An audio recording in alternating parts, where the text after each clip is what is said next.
morning, everyone. My dear friend Arvind has deserted me with respect to providing welcome remarks. So I'm going to provide a few welcome remarks to start the session off, and then we will get into the substance of business for which we have two distinguished colleagues with us. Well, I want to first welcome all of you to this event at the Raj Center, which is meant to commemorate India at 75. And for those of us who have watched India over the decades, there's absolutely no doubt that this 75th anniversary marks a waypoint in what is a truly extraordinary odyssey. And our discussions today are meant to reflect on the significance of this moment, looking both backwards at how far India has come, and looking forward about the challenges that India faces in an increasingly complex and difficult world. And we have to do this not as natural scientists do, which is as subjects gazing as objects. We have to do this as social scientists. We have to do this in interaction with the people who are actually participating in India's evolution and in the making of Indian policy.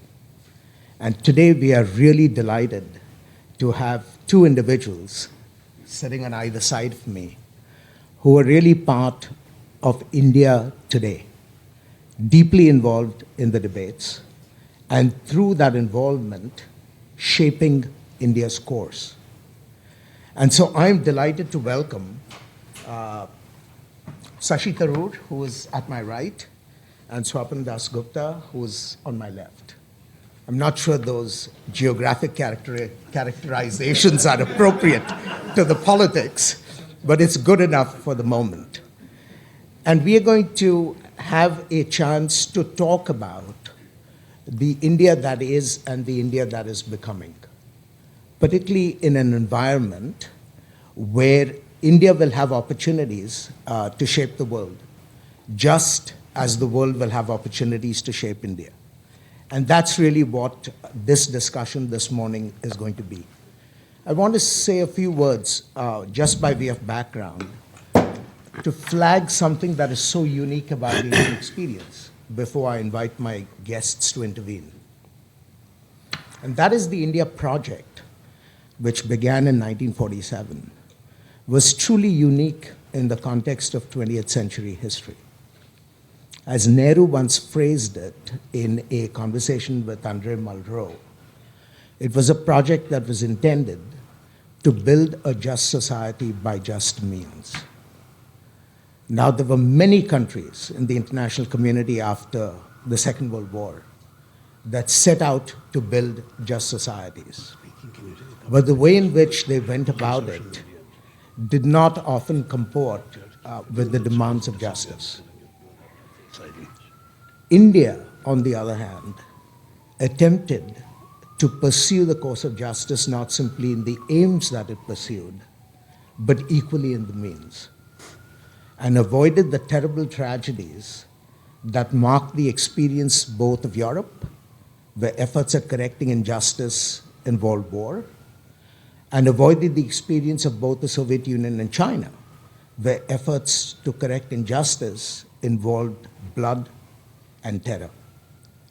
And that is really a legacy that India preserved for itself and attempted to communicate to the world. For most of the first 75 years, though, Indian foreign policy and India's engagement with the world focused on protecting the Indian democratic experiment from being buffeted by external forces. That project has been largely successful. And today, India is at that cusp where it simply does not have to worry about being buffeted by the world alone. It's now at that point where it can begin to shape the world itself. And to really talk about that transition, the transitions that are occurring both within India and in India's relations with the world, we have Shashi and Swapan, whom I'm going to yield the floor to in a couple of seconds. I don't need to have lengthy introductions to both these gentlemen. They are very well known. I just want to make two quick points about each.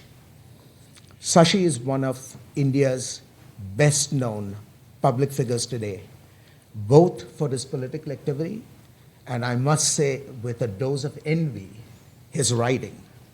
The author of 23 books, books that are known both for their erudition and the sophistication of their analysis. He has been a 3-time member of India's parliament and most recently was engaged in a valiant effort to reform the party, which he calls his home. We haven't seen the end of that story, even if it seems like so. So I'm delighted to welcome Shashi, and I'm going to yield the floor to you, Shashi, in a minute. I want to say a couple of things about Swapan. Swapan is a member of the BJP, a member of the National Executive, has been a member of Parliament previously, and again is another personality who has a larger-than-life persona because of his writings. For those of you who haven't had the chance and want to understand the BJP's view of the world, it's really worth looking at his latest book, India Awakening, Bharat Mata Awakening, because it is a wonderful insight into how the new forces that have emerged as dominant in Indian politics look at both India's domestic politics and its relationship with the world. So we have two individuals who are really perfectly equipped to walk us through this journey of exploration of India in the emerging international order. Shashi, over to you. Thanks, Ashley. Ashley kind of ambushed me last night by saying he wanted us to say a few things at the beginning. I thought we were going to be in a conversation. But let me then take the opportunity to lay out some very broad currents, and then we'll get into the details, I'm sure, during the conversation. So, broadly speaking, I would have said that the most significant defining feature of Indian foreign policy after independence was its obsession with strategic autonomy. And this was partially a result of 200 years of colonialism, the sense that somebody else was deciding for us what our stand should be on world affairs. In fact, when we were made a charter member of the League of Nations, the irony was that the leader of the Indian delegation was an Englishman, the former English cricket captain, C.B. Fry. So this was the way in which Indians never had a sense that what they valued and represented in the world could be articulated by themselves. And so upon independence, it became absolutely fundamental that India not subordinate itself to the point of view of any other country, any other alliance, but that it speak proudly for itself. In fact, there's a story I love to tell, which is almost certainly apocryphal, of John Foster Dulles, Eisenhower's Secretary of State, saying to Nehru or Krishna Menon, depends on which version of the story you hear, asking a question which we have heard in more recent years and from the lips of an American president. Are you with us or against us? And Nehru is supposed to have replied, yes. We are with you when we agree with you, we're not with you when we don't agree with you, and that's essentially the freedom that India as a newly independent country, and the first of the decolonized countries, valued for itself. And from that emerged what became known as non-alignment, a refusal to sign up to either of the alliances in the Cold War, and a determination to chart its own course. Now this, of course, already began to lose its salience, as it were, after the end of the Cold War in '91, when India, first under Narasimha Rao and then under a succession of governments, started reorienting its policies around the world. There was a look east, there was a look west, there were various other things in between.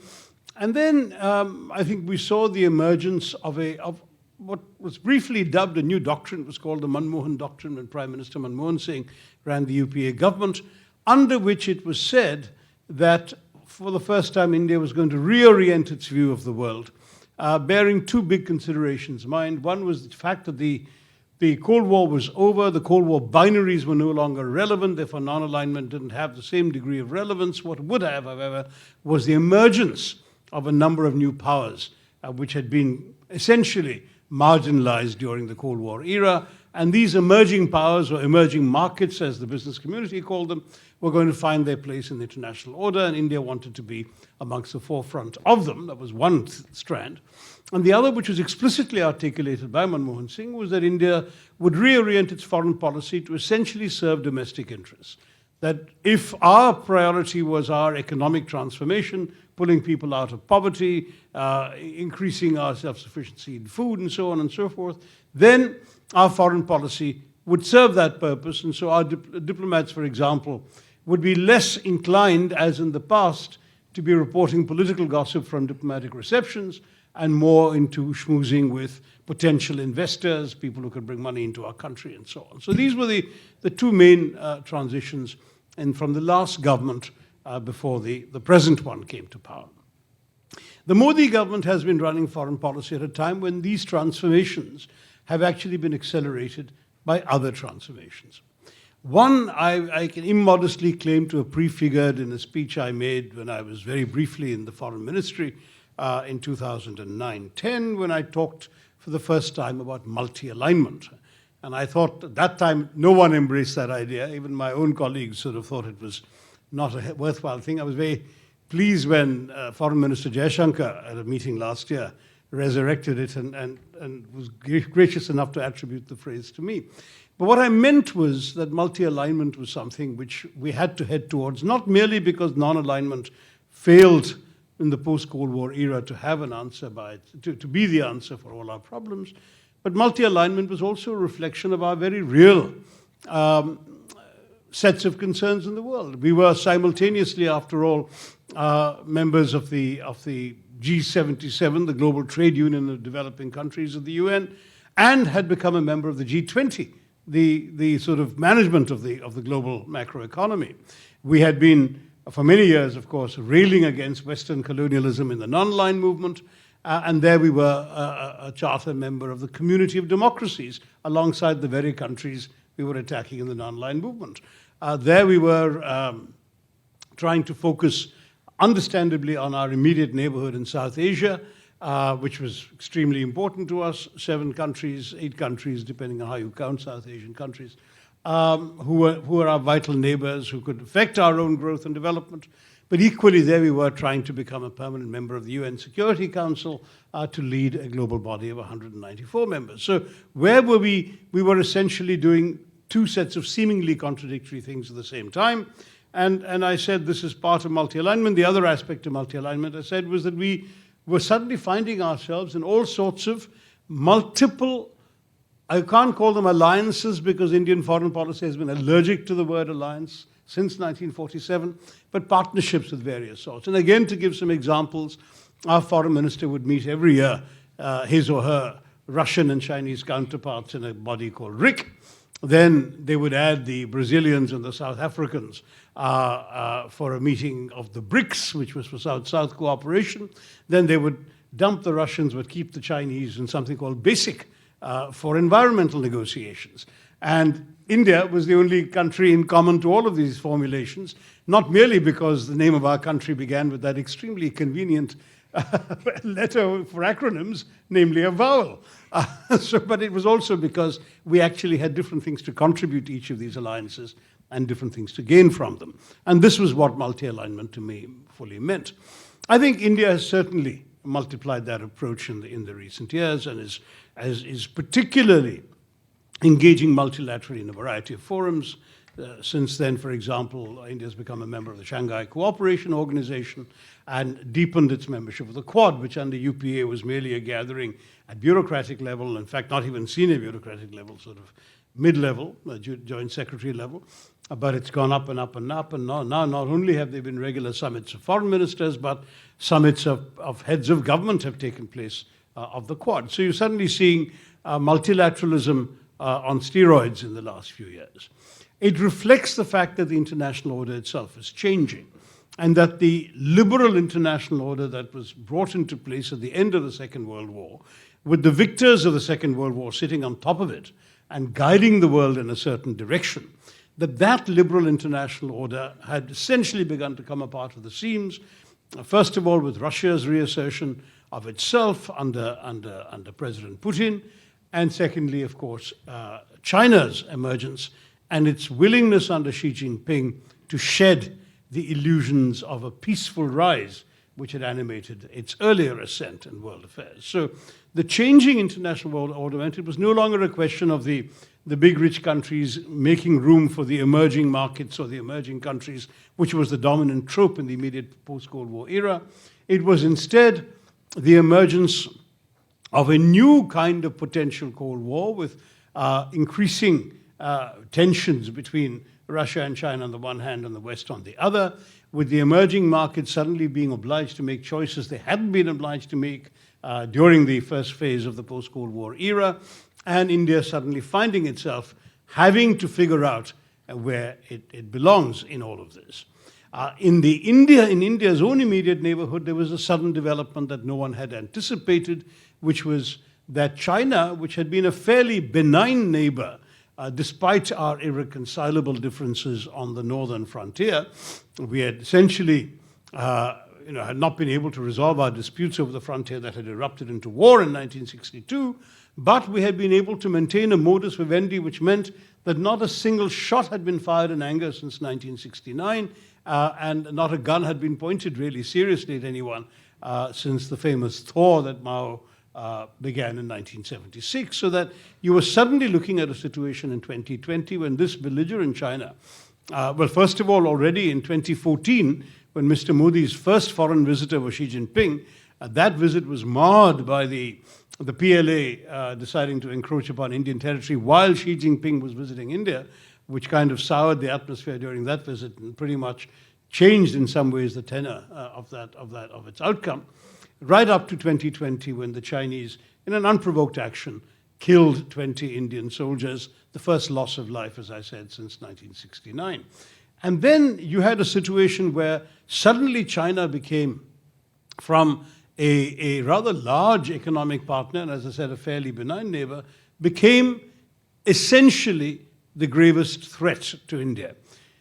Complicated by the fact that China, meanwhile, had deepened and strengthened its bonds with our existing threat, namely Pakistan, next door, and that the risk of a China-Pakistan axis pointing towards India suddenly began to loom large in India's strategic consciousness. That was the other, I think, major issue. But linking to this was the fact that the US has developed its own tensions with China, which as recently as this month, when they released their national security strategy, the US has declared to be their principal threat. I think the word threat was used, wasn't it, Ashley? Yep. The word threat was used. China is now being seen by Washington as a threat in its officially published national security strategy. And so therefore India suddenly finds that a country that is directly threatened and attacked it just 2 years ago has also been seen by the US as a threat. Does that lead to an obvious convergence of interests and policy? Some of us would think so, some in Delhi don't. And there is certainly an ongoing situation as to how far India should follow this particular logic.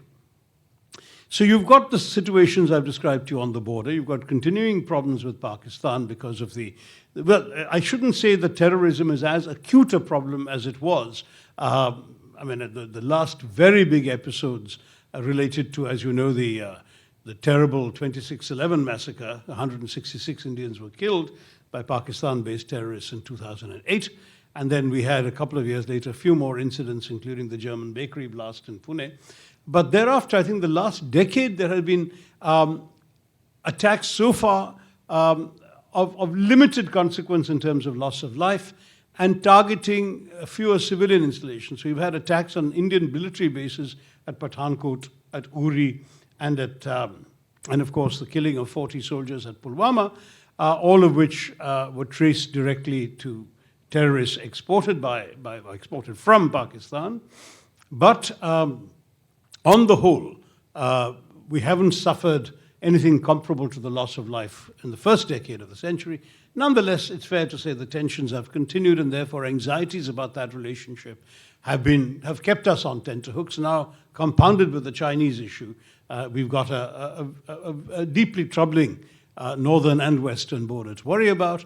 We've got this changing international order I spoke about, and we've got the I've taken the 10 minutes I planned to, and we've also got the sort of global environment changing with the US, China, and Russia. I'll just add one last point, since I don't want to exceed the times and would like to have more of a conversation with each other and with you. The one issue on which I have publicly dissented from our policy has been on Ukraine, where I, in Parliament, disagreed strongly with our initial approach as expressed at the United Nations. In our first couple of statements, we didn't even reiterate any of the well-known Indian positions on inviolability of borders and state sovereignty and inadmissibility of the use of force and so on. Apart from refusing to condemn Russia by name, we didn't even use the word invasion, didn't make any negative references. That, I'm pleased to say, has changed over the months, and India has certainly toughened its language, and Mr. Modi at the Shanghai Cooperation Organization publicly seemed to be upbraiding Mr. Putin and saying that this is not time for war, that the war is causing negative consequences for others who have nothing to do with this particular problem, and urging Mr. Putin to rethink his approach. So that's perhaps now shifting slightly away from the relatively, I thought, mealy-mouthed approach of the earlier phase. Otherwise, I would say that by and large, foreign policy in India tends to be bipartisan. I said when I used to chair the Foreign Affairs Committee of Parliament that there's no such thing as a BJP foreign policy and a Congress foreign policy. There's only Indian national interests and therefore Indian foreign policy. And I would like to say that there are differences of nuance, there are differences of emphases, there are differences of style, and we will express those without hesitation. Mr. Modi certainly was an uncompromising critic of our government when we were in power, and we have not been hesitant in giving it back to him. But on the fundamentals and the broad orientations I've described to you, I'd be surprised if there was any fundamental disagreement between the two parties. How we react and how we express our reactions, those are matters that I'm sure we'll explore further in our conversation this morning. Thanks, Ashley. Thank you, Shashi. That was great. There's a huge agenda of issues that you've laid on the table, but let me invite Swapan. Thank you very much, Ashley. Firstly, let me compliment Shashi for giving a reasonably bipartisan view, which is slightly uncharacteristic, but I'm not in the Indian Lok Sabha right now, that's why. We've been sort of sparring partners for the past 50 years, so I think we'll just continue that tradition. Now, except when we began, Swapan was a Trotskyite and I was the conservative. so I think the rules may have been reversed.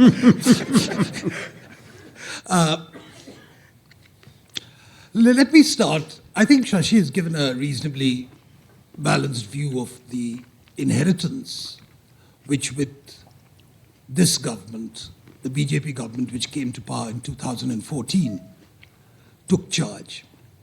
I think I would like to mention one thing, which is that while the recovery of national sovereignty was a very important facet of 1947, when we regained our independence, or we gained our independence, because I think there's a whole host of historical controversies about when exactly we lost our national sovereignty. But in any case, I think the point was that under Jawaharlal Nehru, India certainly made a mark for itself on the world stage. But I think it would also be accurate to say that we were punching above our weight. We certainly had what Krishna Menon used to call, we were certainly a quality in world affairs. But to what extent we were taken seriously or regarded merely as an irritant is something which is worth considering. I think one of the things about Indian foreign policy which we inherited in 1947 was that it was certainly part of an imperial foreign policy, but there were certain aspects whereby India had a degree of autonomy, which is that the British Indian Empire was regarded as slightly different from the entire empire project, insofar as that the entire region from, say, Aden to Singapore was regarded as part of India's jurisdiction. It was run more from first Calcutta, then Delhi, rather than from Whitehall. So this was a sort of what is now called a Curzonian view, whereby Indian legations, Indian missions, Indian currency, for instance, was used in the Middle East, in the entire Gulf states. It was the Indian rupee which was in vogue. That was the currency which was there. India had missions in Lhasa, in Kashgar, in other places all over. I think in pursuing a policy of anti-colonialism, non-alignment, etc., Jawaharlal Nehru lost focus on the geographical aspect of India's immediate influence in the neighborhood. The Lhasa mission closed down. The one in Kashgar closed down. I think there were a few others which were also there around. All of them were closed down. And India became a part of what is a nebulous concept. Some people called it a non-alignment, some people called it the third world, some people called it sort of anti-colonial project, etc. But we basically mean the same thing. India lost its immediate influence in the neighborhood. And along with it came a degree of stagnation in economic terms in India, which sort of unfortunately has been called the Hindu rate of growth, but I'm sure better words can be found for it. So it was that inheritance which was there, which in various ways we'd recovered since about the 1990s. And I think Manmohan Singh's, Narasimha Rao's departure from the old socialist project in India was certainly one of the major steps which helped in India recovering and at least trying to regain its position in the world. Now, when Mr. Modi took over in 2014, there were certainly major aspects of continuity which marked India's foreign policy. But there were certain significant departures and significant acceleration of certain trends which took place. I think the first important thing is to note that the main emphasis on which the foreign policy was based on after 2014 was the need for India to build capacity.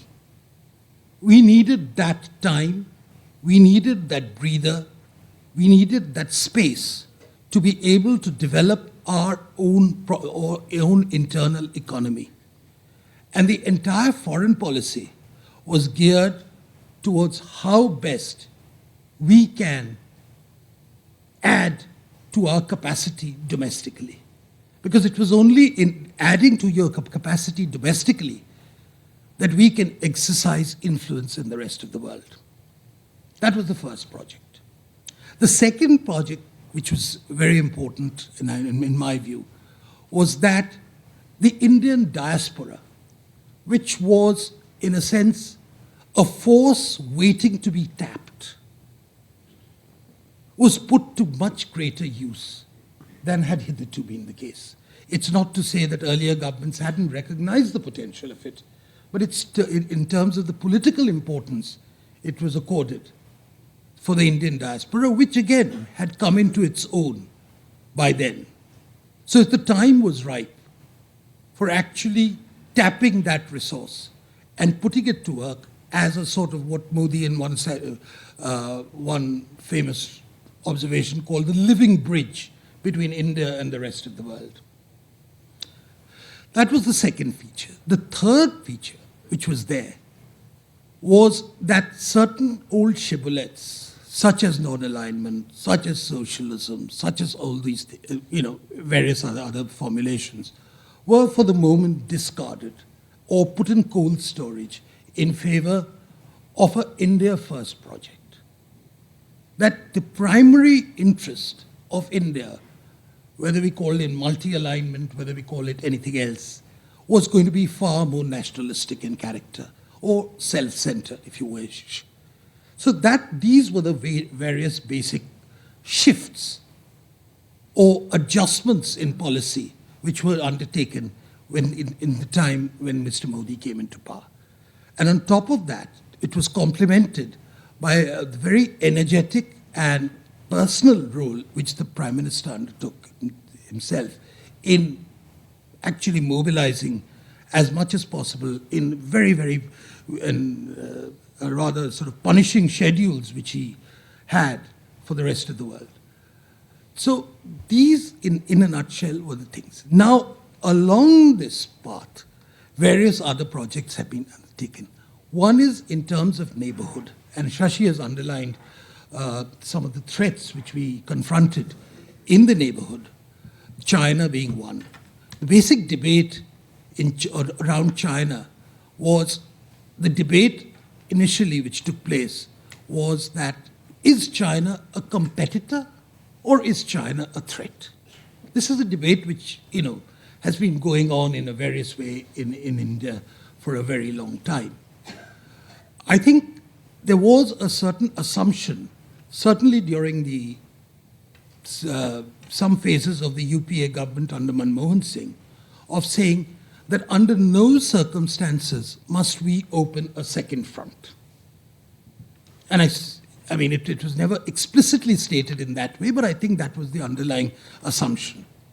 And in that, there was an attempt to actually move away or shy away from making alliances, partnerships which China would consider as a threat. So in other words, do nothing which will provoke China because we lack the capacity to be able to actually handle any form of aggression which China might take.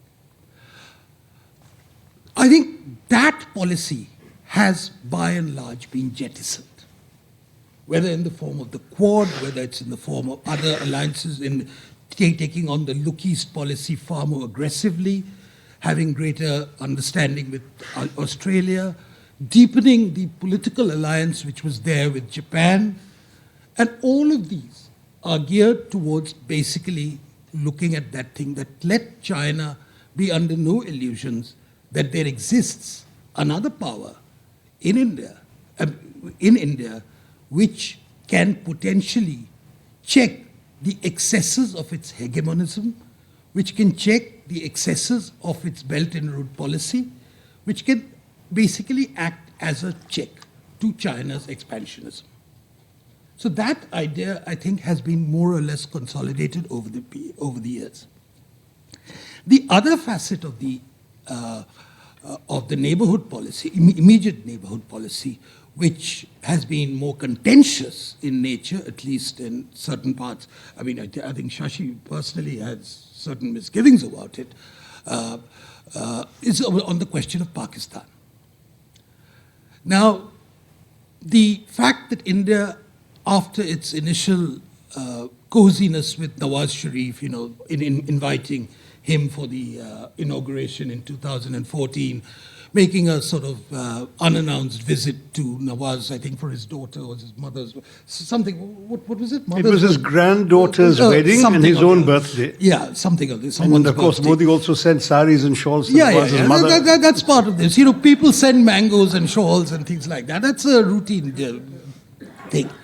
And, the suspension of cricket, which is slightly unpopular. Very unpopular.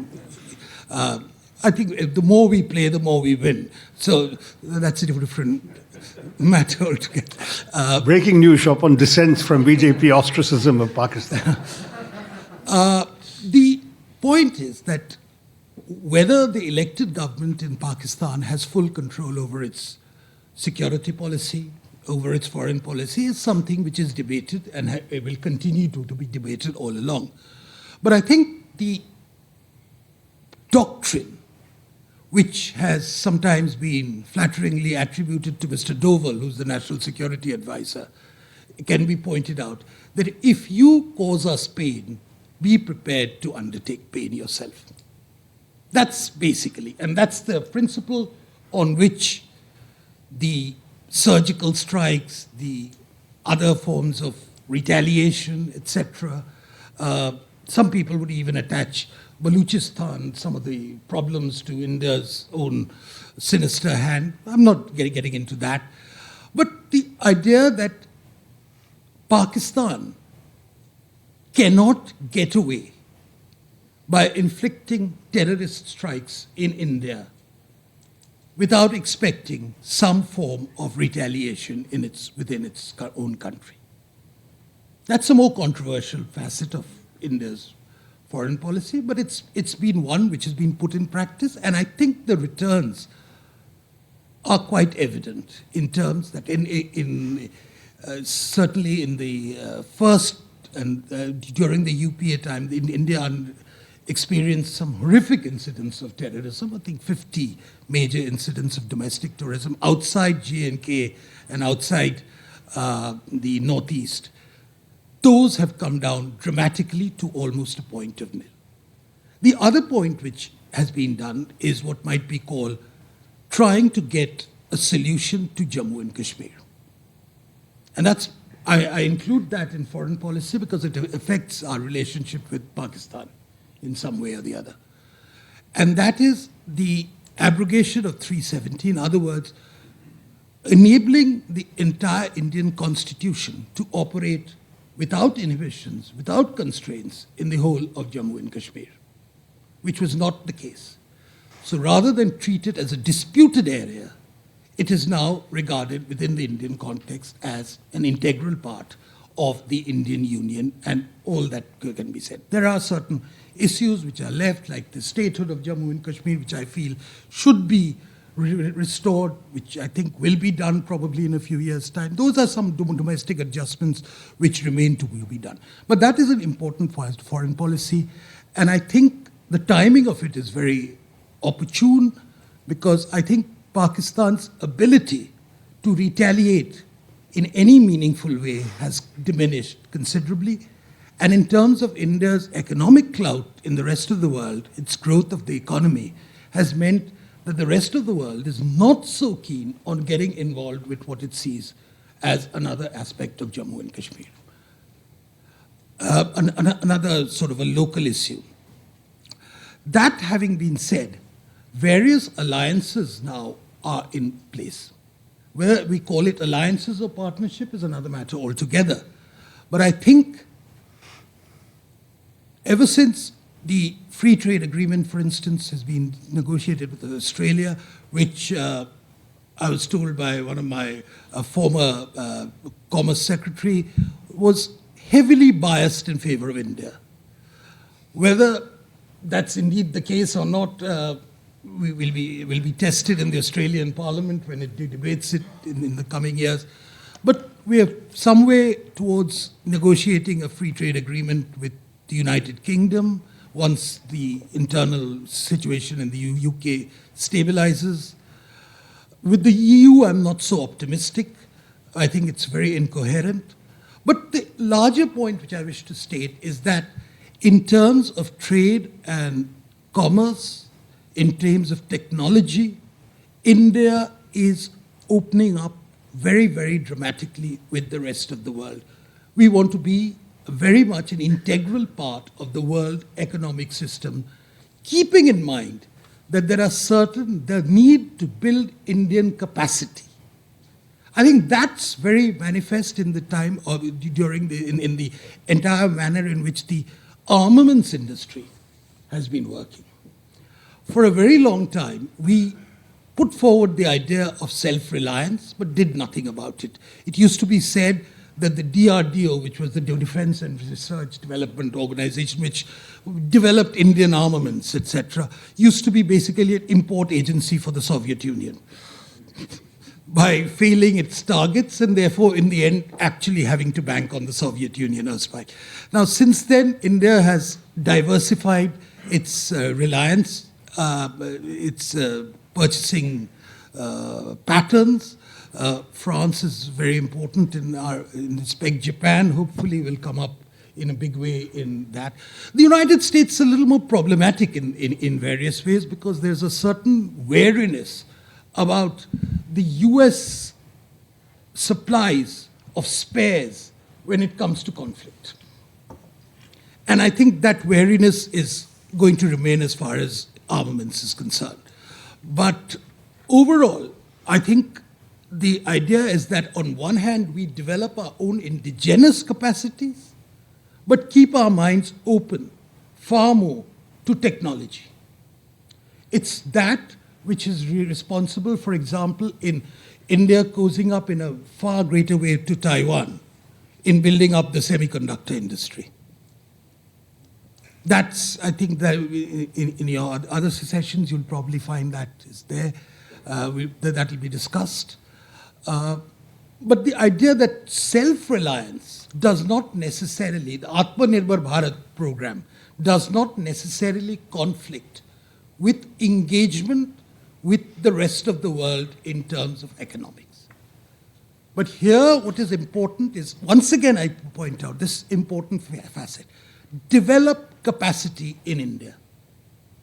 And until India becomes a full-fledged, in terms of realizes its full potential as an economic power, you will not be able to exercise influence in the rest of the world. So you can do your preparation, you can build, you can lay the foundations, but ultimately the building that will come up will depend on how much you can actually build up economically within the country.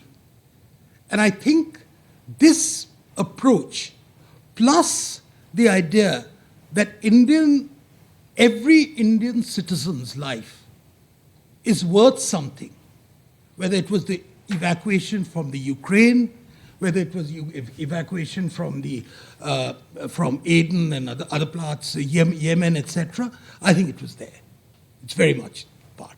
So it's this nationalistic foreign policy, which I think is India, which gets misunderstood in terms of trying a certain liberal agenda, which sort of assiduously promoted by certain publications in this city,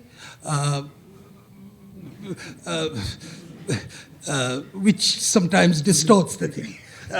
So I leave it at that. I'm sure that will itself cause some other questions to arise. But thank you very much. Thank you, Swapan. That was wonderful.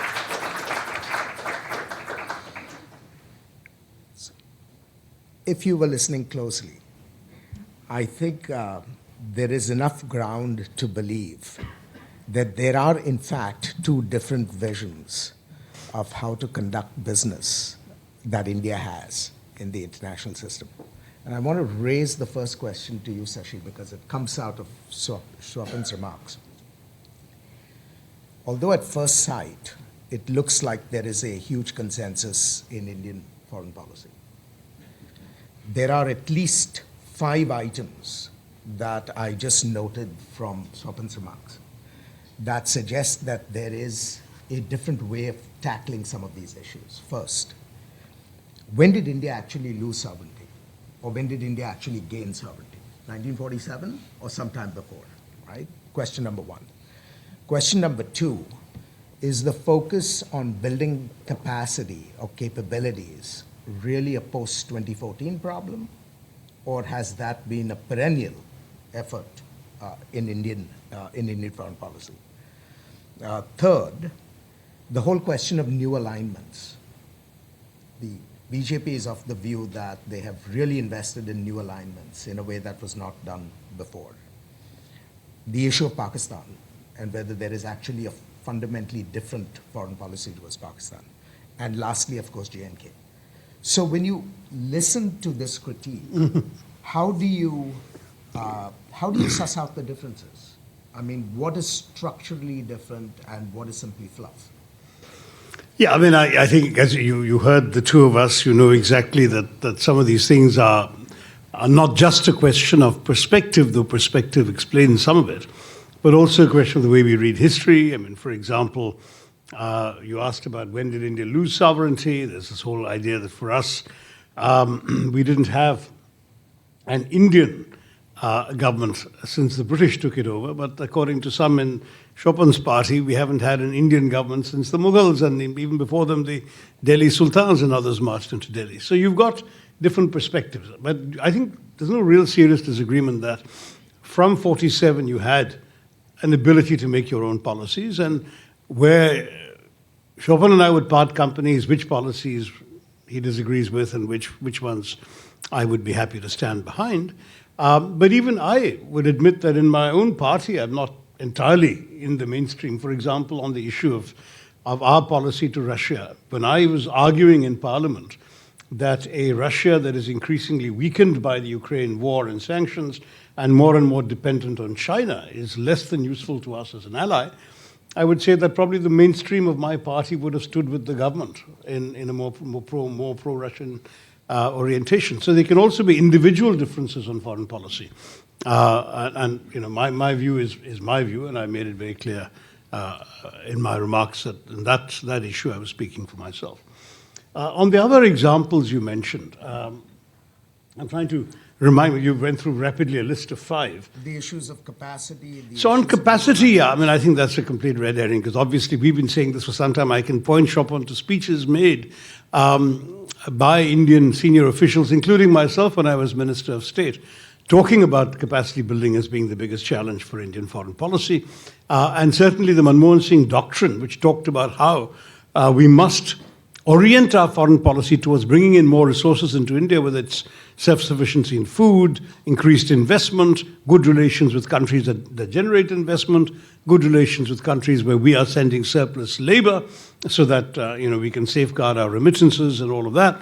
All of these are very much part of building India's domestic capacity. So I would not see that as at all a major departure. I would see this as very much a continuity of a policy orientation that had already been expressed many times before, as I said, including by myself, before 2014. On Pakistan, we had an interesting situation. I know that Dr. Manmohan Singh personally believed very strongly in the prospects of India-Pakistan peace. Don't forget, he came to power in 2004 when there was a lull in the hostilities coming out of Pakistan, a lull really brought about by the US's very tough line after 9/11, when the Pakistanis essentially told you, stop playing footsie with the terrorists or we'll bomb you into the Stone Age, in Armitage's famous phrase. And there was an immediate realization on the side of the Pakistani generals which was more important to them.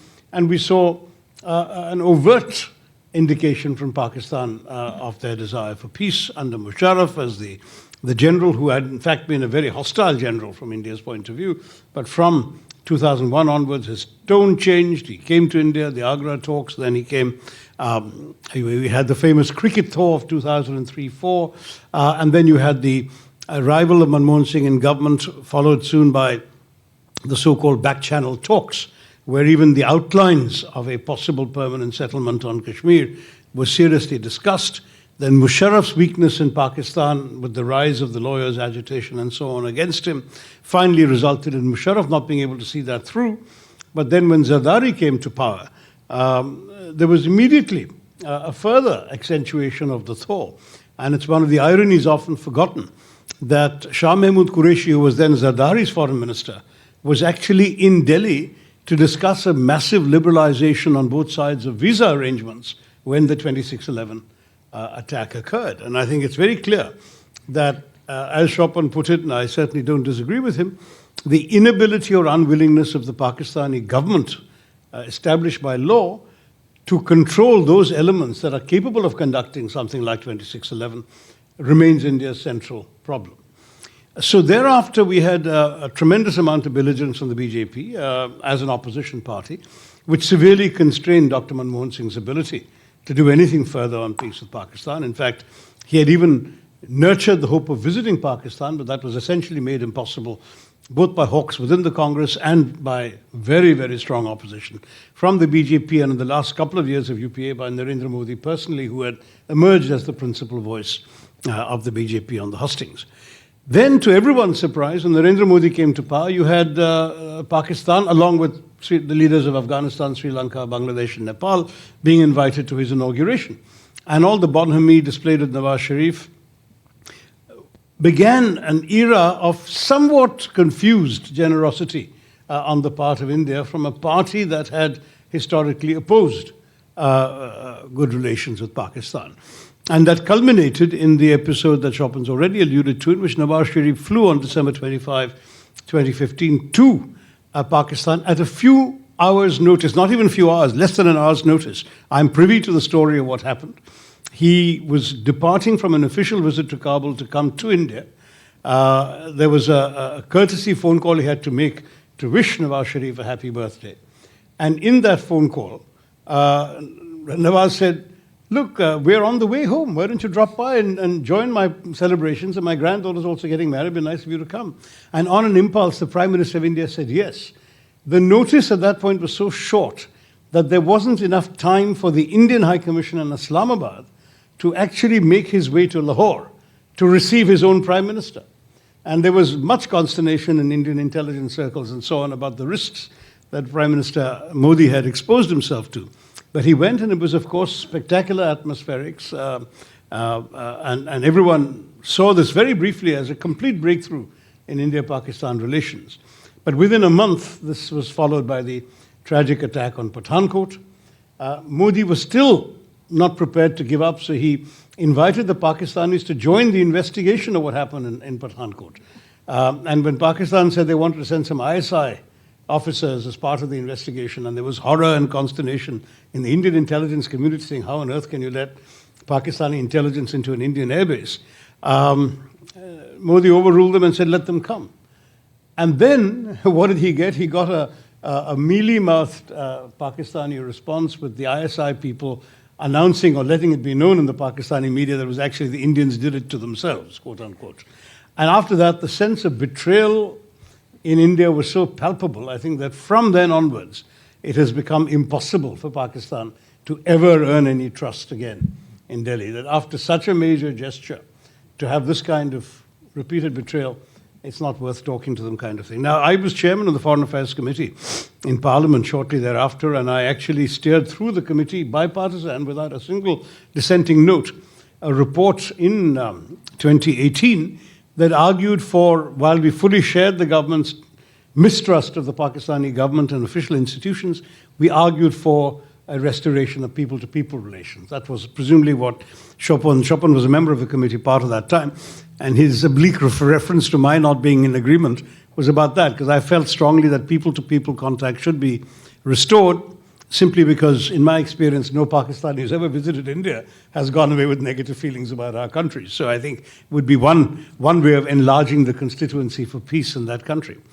But that policy has also not been followed, and surprisingly, it was Pakistan that took a step in that direction with the opening of the Kartarpur corridor for Sikh pilgrims to go 2.5 kilometers from the Indian border at Dera Baba Nanak to Kartarpur and visit the famous shrine of Guru Nanak there.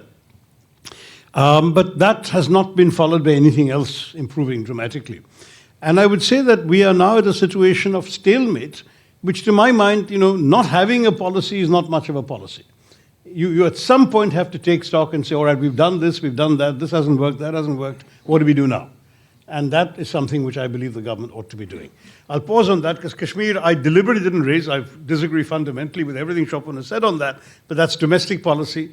And I have, as leader of a parliamentary delegation, said in a public forum internationally that I'll fight my domestic battles at home and not abroad, so I'm not going to indulge Swapan's provocation here. But I think that was a disastrous policy, and in any case, we are discussing foreign policy, and that, to my mind, is fundamentally domestic. Thank you so much. Swapan, if I may ask you two questions, part of which comes out of Shashi's remarks. First, in Pakistan, can you imagine an India that is rising and continues to rise, while still having a Pakistan constantly nipping at its heels? In the sense that, yes, it is a weakening state, yet it has lost the support of the international community, but it still has significant capabilities that could give India grief in many circumstances that you can imagine.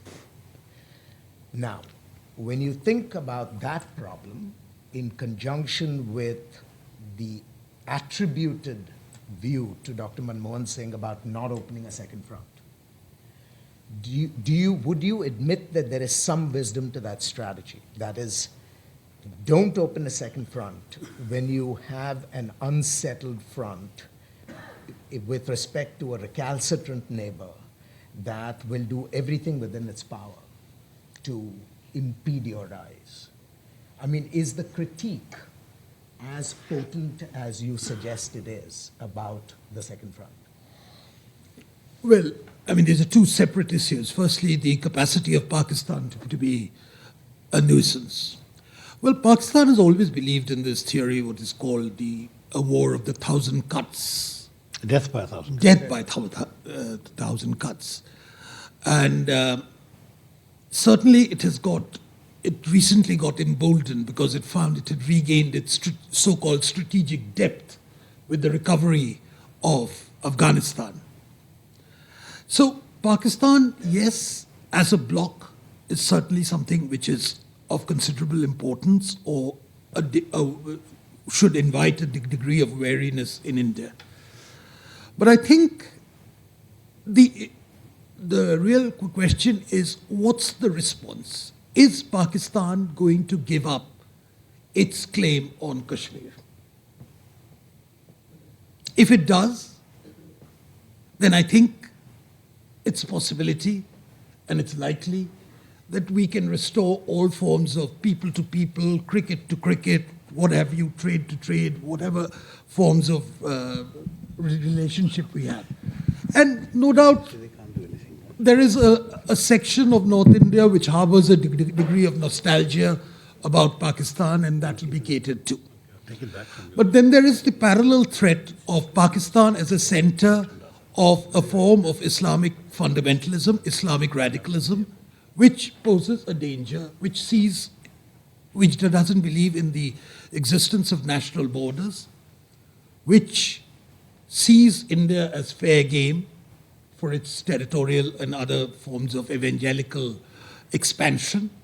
That remains a threat. To what extent Pakistan can control its own impulses is a matter for Pakistan to examine seriously. So, in my view, yes, this is not, this sort of a stalemate is not something which can continue indefinitely. I think we all know that. The question is who blinks first and what's the cost of blinking. China and Pakistan have formed this nexus whereby it is now believed that China does a lot of things by subcontracting it to Pakistan. Pakistan does a lot of things by subcontracting it to China.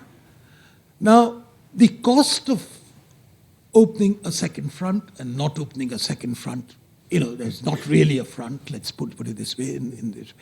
But the manner in which China has been encircling India, the manner in which China, for instance, went unimpeded into Myanmar, which went into Bangladesh, went into parts of Sri Lanka, all these in systematic ways, have now been resisted. We've reclawed, we've got our own position back in Bangladesh to a very large extent. I hope that some meaningful trade negotiations can take place so that something more organized, particularly the opening of the Chittagong port to Indian trade, which will benefit the northeast of the country quite substantially. Sri Lanka, because of the colossal economic mess which it landed itself, not least because of the Chinese debt and some of its own miscalculations. India has certainly got back a more benign but a formidable presence back in Sri Lanka. This is also the case in Nepal. So if you consider this sort of fight back as part of the second front, I believe that it's worth it. It's certainly worth it. And internationally, those who were skeptical about our views on China in the past are today coming around more and more. Mark the words of Rishi Sunak in the United Kingdom, what Shashi has referred to your own strategic doctrines here, what is there in Australia. I mean, Australia was one place where it almost becoming a Chinese colony in various ways. The domestic laws which they've set in place to curb Chinese influence, etc. So the overall situation is ripe for a large part of the neighborhood to be receptive to the dangers with particularly this regime in China, poses to that. But So I that think under raises the a question, Swapan, which is, what is the government doing about it? Actually, since 2020, the 20 people being killed, the Jawans being killed, our trade with China has gone up and entirely in that's not China's a- favor. We're importing more and more from China. So where are we showing our No, we are not setting a significance trade of this embargo. analysis? We are not setting up a trade embargo, and neither are we putting in place any sort of economic restrictions on Chinese trade. Our dependence is increasing, No, is my whether word. it's the dependence or not, Shashi, you know, the point about standing firm on Doklam, But as you know, a position on which you and your party took less than exemplary position at that time, if I may say so. you may not say so without explaining it. You certainly may not say so without explaining it. No, Chinese trade has increased. And are we going to set up trade barriers? We may. I mean, for the moment, we may. See, when I mean- 2020 happened, we actually immediately sort of banned 58 apps, 58 Chinese apps, including TikTok, were banned in India. And that seemed to sort of suggest a willingness that China should also experience some economic pain in result, in consequence Difficulties, of I that. would say. Pain, I mean, I think would be difficulties. Yeah, or irritants. I mean, the whatever. ease of Chinese access But- into the Indian market has been curtailed. No, in fact, our dependence not has been- increased, and the number of items being imported and the value of those items has gone up dramatically. We have gone from trade in 2020 was in the neighborhood of 68 to 70 billion dollars, which already was skewed very much in favor of China. It's now closer to 100 billion, just shy of 100 billion dollars, and it's entirely, overwhelmingly, 90% Chinese exports to India. So the dependency has gone up dramatically. And the second aspect is that if you are talking about trying to show a certain understanding of China's menace to the rest of us, surely the logic of that ought to then be that we then try and reduce that dependence, show the Chinese that we will not be having the kind of relations with them that you are at the moment entrenching in terms of economic policy, and at the same time make common cause with those countries that have done the same. America and Australia have both cut back significantly their economic partnerships with China. Now, as for Doklam, let me explain to the audience here, because you probably don't want Let's not Doklam get into is. Doklam. I mean, it's- Can I suggest that we just Get the audience use in. the opportunity, actually, because I want to bring in Okay. people from the audience before we have to break at 10:30. Arvind, you first? All right, please.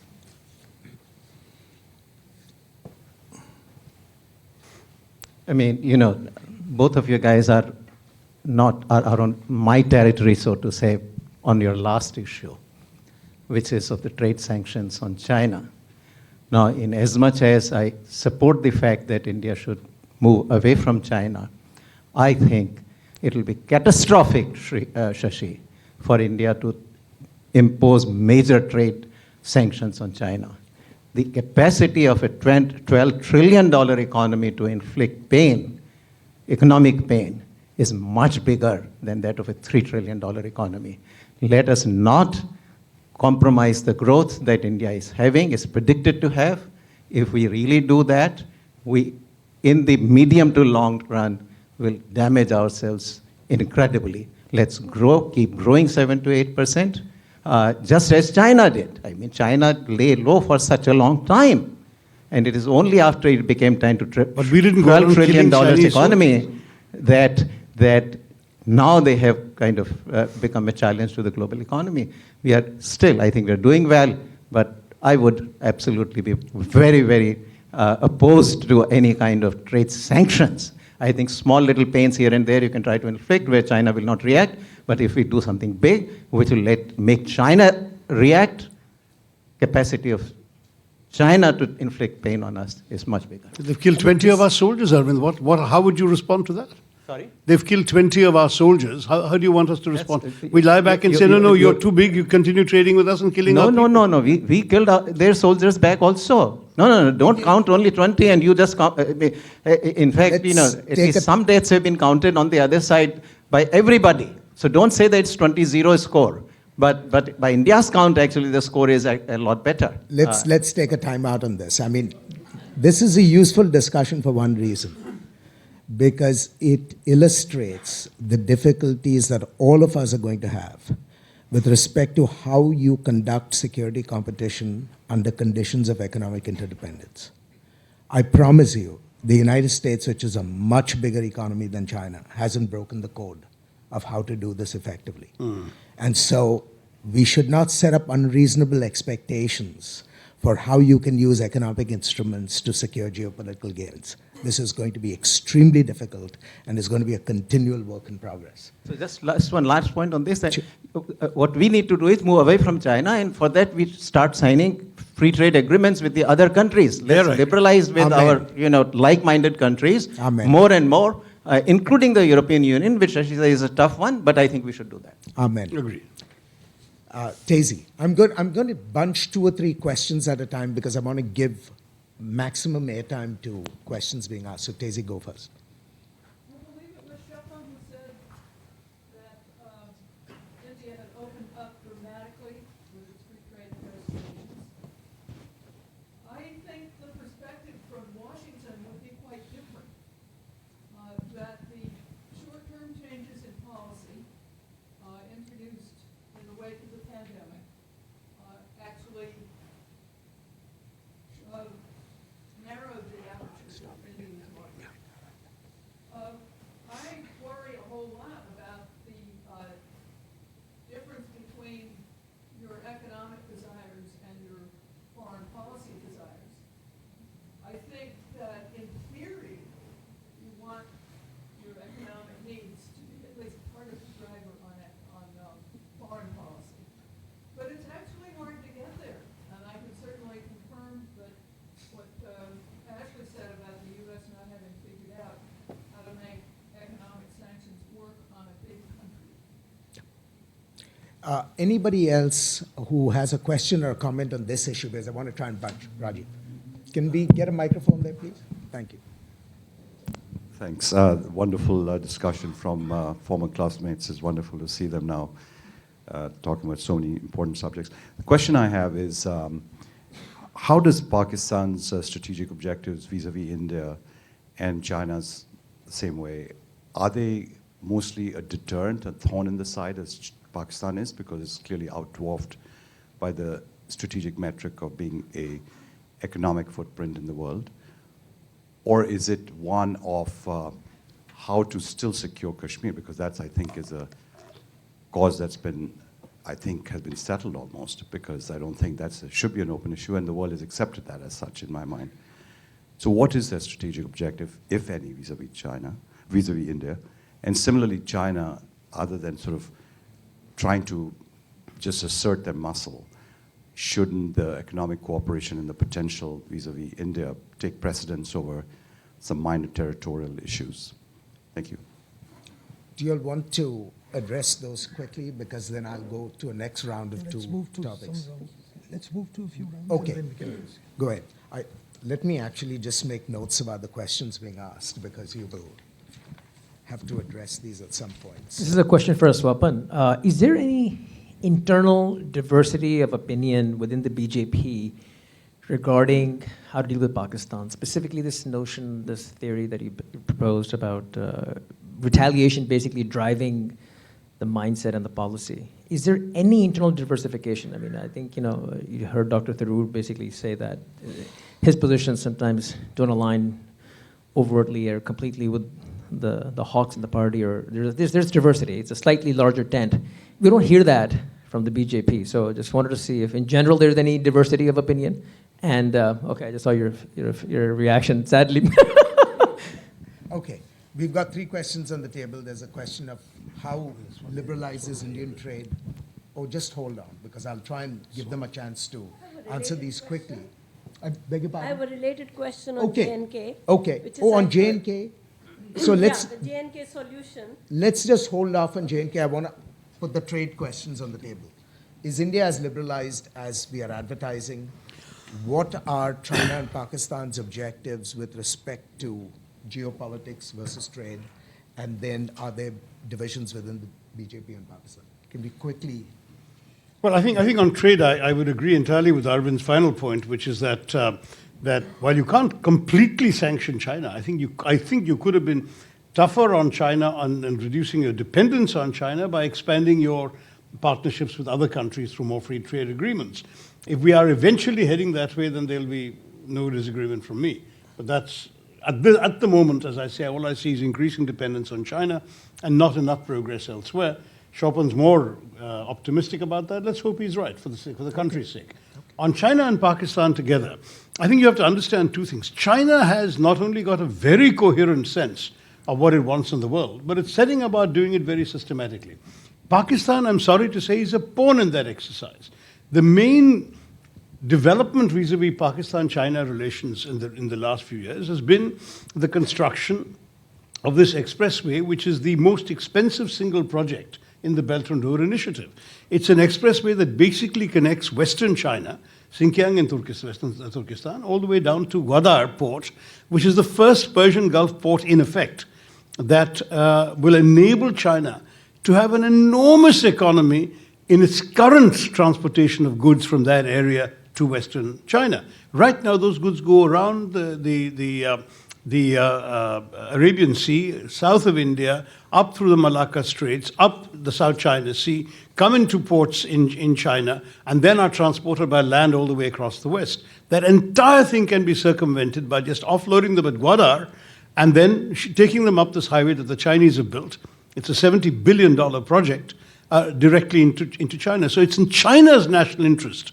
And all that Pakistan's going to get out of this is the development of a Pakistani port completely under Chinese control, and whatever transit fees are agreed to be paid for the highway itself. But none of this is grants. The Chinese have given loans which will have to be repaid by Pakistan with interest. Now, Pakistan has, in effect, become a wholly owned subsidiary of the Chinese state. That's essentially what this project has ensured. But equally, China has a powerful interest in protecting Pakistan now because their own fundamental economic lifeline to the West, to their own West, is going to be through Pakistan. So China's stake in Pakistan has just gone up phenomenally. And you can be very sure that there will therefore be common cause between the two of them on every particular geopolitical issue. This is, for China now, Pakistan matters much more than it did before for their domestic interests. And for Pakistan, the dependence on China is now overwhelming. So I'm afraid for us, we already have two fronts. If we go to war with either of them, the other can be assumed to be complicit or participate, and in some cases might even be overtly going to war against us in a two-front situation. Have we done enough to shore up partnerships or alliances or whatever you want to call them with other countries that are prepared to help us in the event of a two-front war? I don't know. There may be classified information that's not publicly, that we're not privy to, but as of now, I don't believe so. And I believe that if at all China and Pakistan decide to go to war with us together, I think we're going to be largely friendless and on our own. So it's not a particularly happy situation as I see it. We haven't been beating the alarm bells about this because there's no immediate reason to believe that it's in either China's or Pakistan's interest to initiate a war, but a war, if initiated, is not going to be good news for the Indian military or for Indian foreign policy. And what was your third question? I'm going to give that to Swapan. Sure. Do you want to answer the question about any divisions within Well, the I'm a certain. I don't share Shashi's pessimism about India being completely unprepared for any potential threat from China and Pakistan. I believe we're certainly working our way. It's work in progress, but at every stage we've been shoring up certain understanding and alliances with other countries along. But I think the larger question really arises is about what does Pakistan see as its raison d'etre? Does it see itself in future as a client state of China, which is, as Shashi pointed out, is what is likely to happen? Does it see its basis of existence a continuing anti-Indian outlook, with Kashmir as the symbol of that, or of those impulses? Or does it see itself somewhere else? What we can offer at present, post-Kashmir, and I really want to emphasize that one of the major reasons why Kashmir is very important to India in terms of its foreign policy is that we take it away from the international arena. introducing it to the into the international arena wasn't a contribution of the BJP, as surely Shashi is fully aware of that. It was a singular contribution of Jawaharlal Nehru. But never mind that. The point is that once we take it out of that, does Pakistan, at some future point, will it be interested in participating and being a partner in the larger prosperity of South Asia, like Bangladesh has consciously opted to become? Or does it go some other way?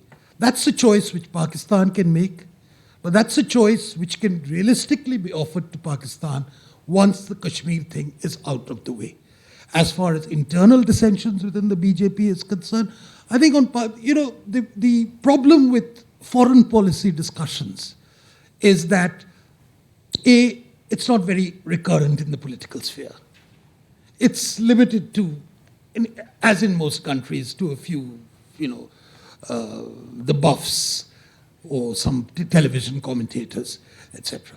And as far as Pakistan is concerned, there are times when Pakistan intrudes into domestic policy. Pakistan becomes part of the domestic election rhetoric. And that has its own momentum, that has its own logic. I'm not very good at replicating that rhetoric, but you understand what it's all about. It's part of domestic politics. Thanks, Swapan. Ma'am? This is a question for Swapan. I mean, you talked about the J&K solution. In that, I found missing about the rights of Muslims or civil rights of them. There has been a lot in the media about how their rights have been not addressed, how there have been abuses. So does the BJP have some kind of a plan to integrate Muslims in J&K into the mainstream to improve the economy of the Kashmir Valley? Well, J&K is not a Muslim problem. J&K is a problem of a particular part of the Indian Union, which wasn't fully, because of certain constitutional aberrations, always remained in a bit of a limbo, and Article 370 was the stumbling block about that. So the removal of Article 370 has made it possible for the entire Constitution and all the constitutional provisions which apply for the rest of India to apply equally to Jammu and Kashmir. And that necessarily, because it's a Muslim majority state, it applies to the majority of the population there. I don't think there's a separate category called Muslims in Jammu and Kashmir. They are a part of the Indian Union, and that will remain so. So at present, the issue of Jammu and Kashmir is twofold. One is the ability of Jammu and Kashmir to be fully integrated as far as the development works of the Indian Union is concerned, particularly in India infrastructure, and that is progressing very rapidly. Secondly, how do you get representative government back after giving full statehood to that part? How Ladakh has gone into, it'll probably have a separate statehood in due course. These are the two challenges before, and law and order naturally is part of it, curbing insurgency, and I think that these are parts of the agenda. So there's no separate Muslim agenda as such for J&K. Thanks. Swami? Okay, for Swapan. I mean, Swapan, you talked about India trying to open up to become stronger. Arvind Panagadia has fired salvo after salvo on increasing protectionism. Far from opening up, there is a closing down.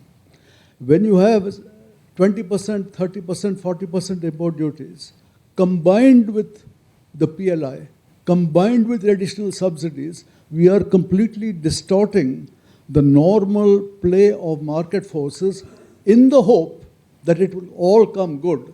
And while all this is like infant industry support, and in due course it will all expand, it will all come right.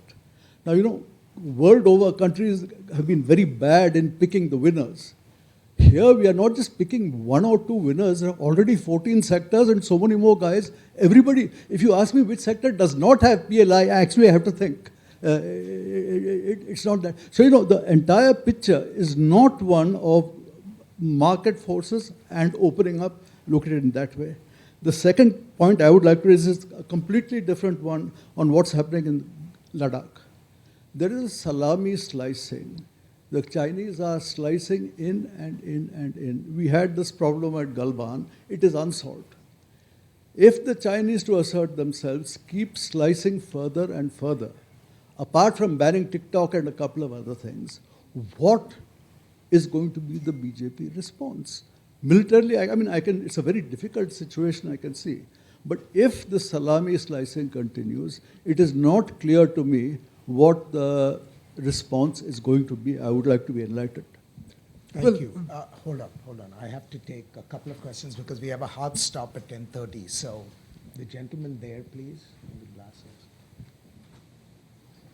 Yeah. Hi, good morning.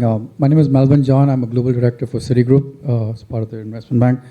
Thanks again, Shashi and Swapan. I follow you guys pretty much every day on your debates on NDTV and all the other things. And personally, my family back in India is from Thiruvananthapuram, so I do have a slight disclosure to make about my political affiliation. But I think, irrespective of our politics, I think all of us Indians want to see India emerge as a strong nation, right, internationally. But I also strongly believe that for us to be strong internationally, we also have to be strong at home as well. And I think the disconnect I continuously see is, when you look at what's happening in India, there is still a high rate of unemployment among the youths. Our higher education standards are not really up to the par to meet world standards. Our healthcare, our infrastructure, all of this is still not growing at the rate that it should grow for us to have this correlation between us being an international power and for us to be strong nationally. So, Shashi, I just want to understand from your perspective, what is the reality? I mean, there's a lot of rhetoric and all this Atmanirbhar, whatever that term is, right? I think there's a lot of those terms being used, but the reality doesn't match up to where we want to be, right? So I just want to get your perspective on that. Thank you. One more question from here, please. Right here. Hi, Swapan and Shashi. I'd just like you guys to pivot to the state of India-US relations. It's fair to say that Modi doesn't have the same chemistry and the same equation with Biden as he did with Trump. You have the F-16 issue. You got, the German foreign minister. I know she's not US, but I think they work in a coordinated fashion talking about third-party intervention on the Kashmir conflict. It seems to be, the relationship seems to be under strain. I'd like your thoughts on All right. Thank you. That's a huge menu. Can I break this down? Closing down, since you claimed India was opening up, do you want to say something on Ladakh? Okay. Briefly on Ladakh, and then the broader question of the disconnect between weakness at home and strength abroad. If we can end on that note. And let's but hold Ladakh, the Swapan US... should be given a chance to respond to what the BJP intends to do, All because right. that is All also right. there. All right. I would like to Okay. double down on Swabi's question. Okay. So you have two topics. You have closing down versus opening up, and then speak on Ladakh, and I'll give Yeah. you the other two. Okay. I want to Now, reinforce I think it that. would be fair to say that the market forces don't necessarily operate in toto in India. They didn't operate during the COVID thing, and I'm glad it didn't. Because had we allowed Pfizer unrestricted access into India, the results would not have been very encouraging. Neither would we have developed our own vaccine industry to the extent which we did and enabled us to actually cope with the problem in a way which hasn't got sufficient international recognition. So yes, there is a degree of state intervention in terms of regulating the market, though my only hope is that the state exercises good judgment and uses national interest as its criterion. Now, national interest may argue against the market forces at times, and I'm sure it does, but I think it's a risk, it's a cost which we can afford to bear. That's number one. Number two is the question of Ladakh. It's what you call the salami slicing. Yes, it started off right in the surreptitious occupation of Aksai Chin, and has continued more or less unabated. And even now, the answer to that is a greater degree of military and border preparedness, which has to be taken about. The question is, which has to be asked, is why in 2014 was it necessary for us to actually start this project from scratch and what happened before that. So you can understand how daunting the project is and how it's important. But the important thing is that Ladakhis, having now gained a degree of self-respect, self-esteem with the formation soon enough of a separate statehood, with the degree of cultural autonomy which they've got, will be a good additional bulwark against this form of thing. But the military aspect should not ever be underestimated. Now, I really will have to respond to that. Sorry, Ashley. Very briefly. I mean, it's not just Ladakh. It's right across the entire border. No, But we'll talk about Ladakh. China has been trying to readjust the border. I mean, they've taken the line that this is a problem that can only be settled by future generations. And by the time the future generations of Chinese decide they're ready to settle it, they will have adjusted the border to what they want. That's basically what they're doing. Swami calls it salami slicing. We've seen this in Doklam, and that's why I want to mention Doklam.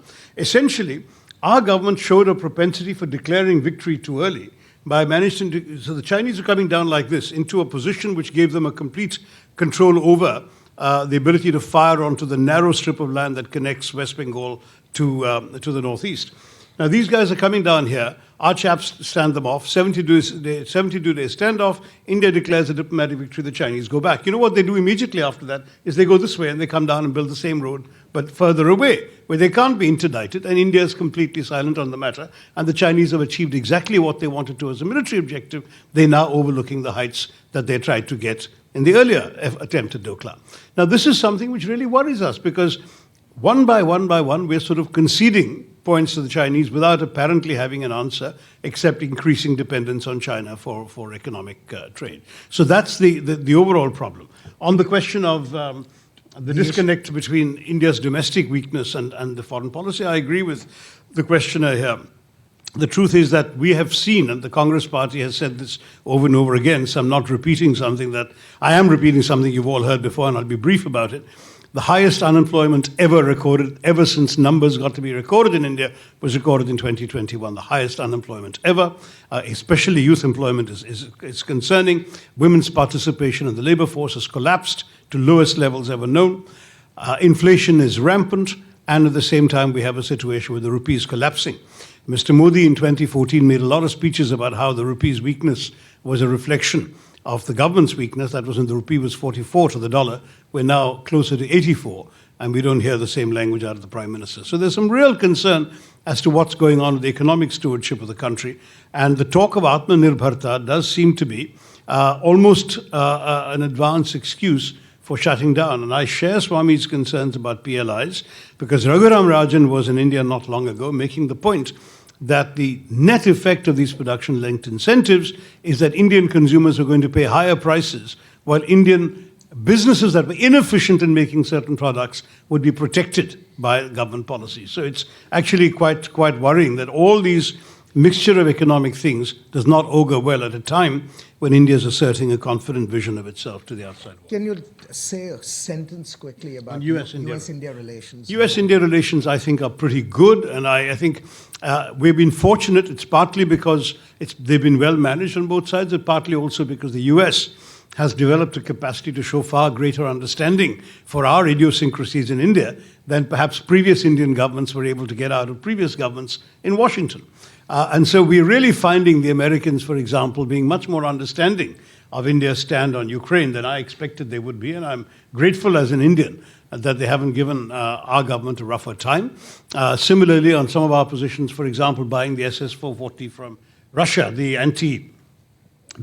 anti-SAM defense technology, which is a Russian technology that Indian military has evaluated as superior to anything else available on the market. So we said we're going to go ahead and buy it, even though the Americans theoretically would sanction us for buying this. And the Americans have held off threatening sanctions, which is quite remarkable. In the meantime, of course, whether Russia is going to be able to produce this stuff, given how badly their industrial capacity has been degraded by sanctions imposed as a result of Ukraine, remains to be seen. But nonetheless, it's showing that there is flexibility coming out of Washington, and that our chaps have done a pretty good job of maintaining a relationship with Washington that's preserved that degree of flexibility and give. So I would say, on the whole, in good shape. And on both sides, I would argue there is a degree of bipartisan support for Indo-US relations that makes it healthy. I think you're seeing this with both Democrats and Republicans in America, and you're seeing it with both Congress and BJP in India. There isn't a whole lot of disagreement about this anymore. The one dissonant voice was the left, but they've become less and less salient in Indian politics, and so I wouldn't worry too much about that. Sorry. The question May I was just the add same. that I think there is an equal appreciation within India of the idiosyncrasies of American politics, and which manifests itself periodically in, particularly under the Democrats. But overall, I think the relationship is one on even keel. It's less determined any longer by what the State Department is and more by commercial considerations, I think, and that's a very, very good thing. India still believes that the United States has a very important role to play in technology. I think that is something which should be, it's less confident about the United States having a role in terms of military hardware for reasons I underlined earlier. As far as the Ukraine is concerned, I think, yes, there has been a greater understanding of Indian position, but the Indian position is not that of uncritical support to Putin, is also becoming better appreciated in this country.